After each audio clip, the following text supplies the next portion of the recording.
this episode, I'd like to talk about the 1916 rising.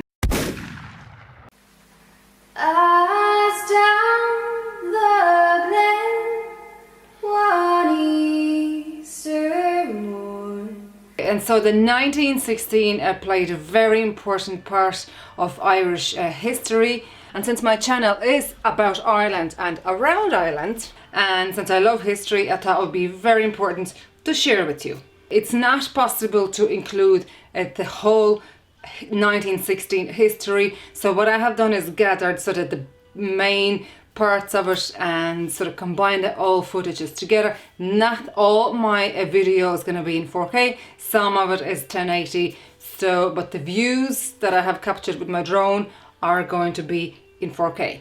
On the morning of Easter Sunday, April, the military council met at Liberty Hall and decided that the rising should go ahead the following day, Easter, which lasted for 6 days. About 400 volunteers and citizen army gathered at Liberty Hall under the command of Captain James Connolly.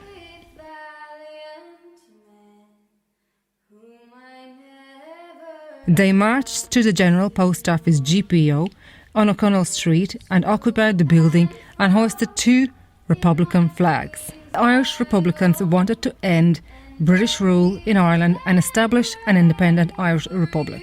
There was street fighting onto the routes into the city centre, slowing the British advance and inflicting heavy casualties. So we're at the GPO and it was originally built as a post office. It still is a post office, and it was a post office in 1916. The GPO itself was hit from Friday onwards, and the building began to burn, the roof began to collapse, and a decision was made to abandon it. the end result was that Ireland has 26 counties and England 6, which is the Northern Ireland. There are still some bullet holes in the GPO office that we can see. The Moore Street and some of the rebels house themselves in here. They escaped from the GPO by leaving from the side exits towards Moore Street and also Moore Lane. One individual. These are the houses where the Irish rebels housed themselves after they surrendered the battle GPO. There were 485 people killed in Easter Rising and more than 2,600 were wounded. There were isolated actions in other parts of Ireland with attacks on the Royal Irish Constabulary barracks at Ashbourne, County Meath. The leaders were executed in Kilmainham jail and their bodies were transported to Arbour Hill for burial, located near Houston Station in Dublin City. Nor battle drum did sound its loud tattoo, but the Angelus bells o'er the Liffey swell rang out in the foggy dew. Right proudly high o'er Dublin town they hung out the flag of war. 'Twas better to die 'neath an Irish sky than at Silver-Suit Elbar.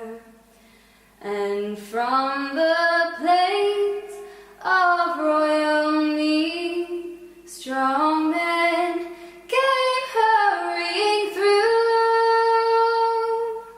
while Britannia's Huns, with their long-range guns, sailed in through the foggy dew. But the Here's the burial plot of all the 1916 rising leaders. bravest fell, and the requiem bell rang mournfully and clear for those who died that Easter tide in the springing of the year. The world did gaze in deep. Thank you for watching this episode. My next episode, we'll go back out there in adventure.